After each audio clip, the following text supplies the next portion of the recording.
Muito boa tarde, internautas da Jovem Pan Online. Hoje nós vamos falar um pouco mais sobre saúde. Nós estamos a 2 dias do Carnaval, a maior festa popular brasileira. E é claro que com isso as pessoas vão viajar, muitas vão ao sambódromo, outras acabam indo a salões de baile ou mesmo procurando algum outro tipo de diversão, como os trios elétricos. Ou seja, tudo regado a muita música e muito barulho. E há alguns cuidados que devem ser observados no momento de se expor a barulhos de forma tão alta e por um tempo tão prolongado. Isso porque, segundo os médicos, essa exposição em excesso pode causar uma série de problemas auditivos, inclusive levar à perda de audição em alguns casos. É sobre isso que nós vamos conversar a partir deste momento com o Dr. Jamal Azan. Ele é otorrinolaringologista do Hospital Lefort, que fica na região do Morumbi, aqui em São Paulo, e hoje vai nos explicar melhor a respeito dessa situação. Dr. Jamal, uma boa tarde ao senhor, obrigado pela presença. Boa tarde, obrigado. Espero que todos os telespectadores aproveitem bastante a nossa conversa.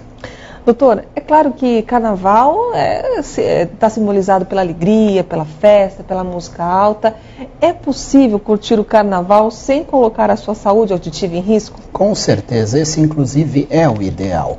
O que nós temos que lembrar é que a nossa audição, por ser um órgão sensorial, é muito sensível a lesões. Então, hoje em dia, cada vez mais as festas de carnaval são festas para populações maiores, com nível de intensidade sonora muito maior. Então as caixas de som, elas têm que alcançar 50, 100 metros de distância. Então, aquele que está a 100 metros de distância já ouve alto. Agora imagina aquele que está a 2, 3 ou 5 metros. Tem que tomar muito cuidado. E qual seria o tempo, doutor, que o ouvido consegue suportar essa exposição a barulhos tão altos e de uma forma que não seja tão agressiva? Existe uma tabela de correlação entre o nível de intensidade sonora e o tempo de exposição que pode ser, o indivíduo pode ser submetido sem haver a lesão auditiva. Essa tabela é muito interessante porque ela não é uma tabela linear, ou seja, 85 decibéis, uma pessoa pode se expor durante 8 horas seguidas sem haver o risco de lesão auditiva. Porém, se eu aumentar de 85 para 90 decibéis, ou seja, somente 5 decibéis, essa tabela já permite que a pessoa fique somente 4 horas. Ou seja, 85 decibéis, 8 horas, 90 decibéis, 4 horas. E assim por diante. Então, quanto maior o número de decibéis, existe uma diminuição do tempo de exposição que é permitido para a pessoa. Numa situação como essa, que sambódromo, mesmo quem está acompanhando um trio elétrico, por exemplo, essas pessoas se submetem a qual quantidade de decibéis, doutor?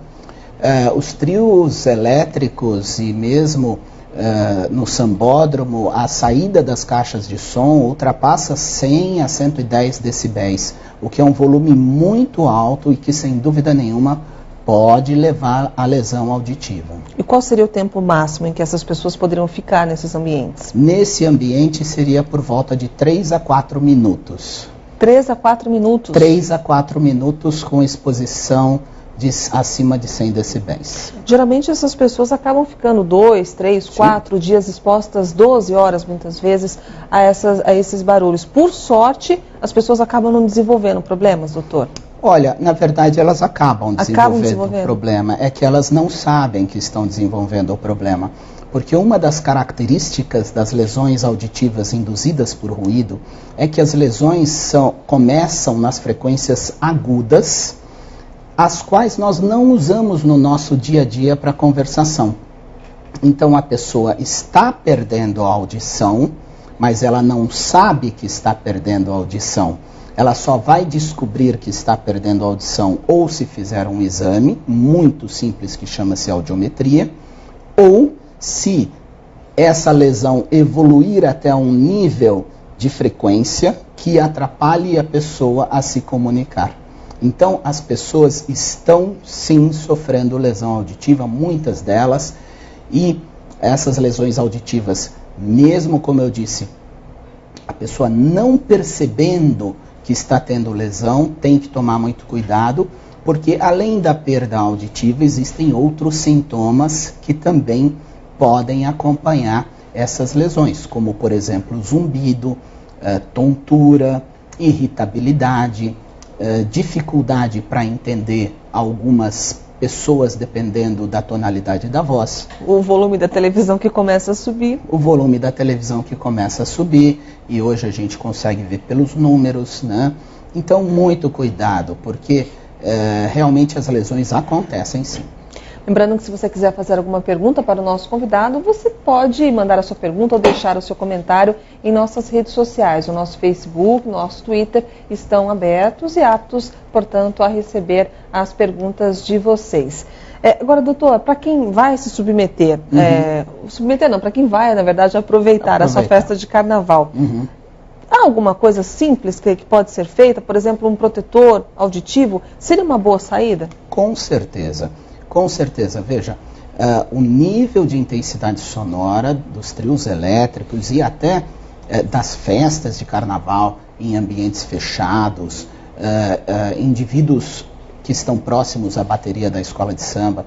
Então, sem dúvida nenhuma, a utilização de protetores, como por exemplo esse aqui que eu trouxe, é um protetor muito simples, ele é vendido em farmácia, custa muito barato. Ele é feito com um produto que parece uma espuma. É muito comum vê-los sendo usados nos agentes de trânsito aqui em São Paulo, né? Sem dúvida, para proteger a exposição continuada aos ruídos. Então, esse tipo de protetor, ele vai diminuir por volta de 30 decibéis. E esses 30 decibéis já são o suficiente para que a pessoa não tenha perda auditiva. Agora, se a pessoa puder, existem protetores especiais para ambientes ruidosos que filtram somente frequências agudas, como por exemplo esse aqui. Então esse é um protetor que tem um filtro especial para frequências agudas. Então são as frequências que mais comumente geram lesão. Ele é dividido em camadas, né? Exatamente, em camadas, em faixas de frequência. Então, esse protetor vai permitir que a pessoa escute melhor o som, melhor a música, também sem risco de lesão. Muito interessante. Agora, doutor, o senhor trouxe uma série de outros dispositivos, né, que podem nos ajudar no dia a dia a nos prevenir de eventuais problemas. O senhor gostaria de mostrar até um aplicativo, que pode ser muito útil, inclusive, para os jovens, né? Com certeza. Hoje em dia a gente consegue um aplicativo fácil que mede a intensidade sonora do ambiente em decibéis. Então vejam que tem uma flechinha que está variando com relação à intensidade do som que eu falo. Neste momento ele está mostrando qual quantidade, doutor? Ele está mostrando, sem a gente falar 70 decibéis e a gente falando por volta de 80 decibéis. Então o que acontece é o seguinte, esse é um aplicativo muito simples que pode ser usado em... Vamos fazer um teste, doutor? Vamos fazer um teste. Então se a gente falar alto aqui, ele vai com certeza... Né? Dá para observar justamente essa mudança, né? Dá para observar a mudança falando mais alto. Simples movimentos também já ajudam realmente. E isso é muito bacana, porque os jovens que estão muito acostumados com baixar aplicativos, isso pode ser baixado e pode até, de alguma forma, orientar, né? Com certeza. Que cuidados devem ter, ou se de repente eles devem ficar menos num lugar que seja mais barulhento. Eu acho que é uma coisa muito simples, para que pelo menos a pessoa tenha noção de quanto está sendo agressivo esse ambiente sonoro. E por falar nesses tocadores de MP3, eu trouxe também um equipamento muito interessante, que é um limitador de saída de intensidade sonora. Então, esse aparelho, o que ele faz? Você conecta ele... Ele é importado, não é vendido aqui por enquanto. Ele é importado, hoje ainda não é vendido no Brasil, mas você conecta ele no seu MP3 e o fone de ouvido aqui. E ele vai limitar a saída da intensidade sonora a 70%, que é o que a gente sabe que pode se submeter durante um tempo prolongado. Então, sem o limitador, a pessoa vai ter tendência a aumentar o som. Com o limitador, ele está protegido. Hoje nós estamos falando sobre os cuidados com a saúde auditiva, principalmente agora que estamos aí à beira de mais um carnaval. Se você quiser conhecer um pouco mais a respeito do trabalho do nosso convidado e também da instituição a qual ele pertence, você pode consultar estes dois sites que vão aparecer aí no seu monitor, www.leforte.com.br. Temos também o www.clinicajamal.com.br. Daqui a pouco a gente volta conversando um pouco mais sobre este assunto. Lembrando que se você quiser deixar a sua pergunta ou seu comentário nas nossas redes sociais, elas estão abertas e será respondido aqui pelo nosso convidado. Até já.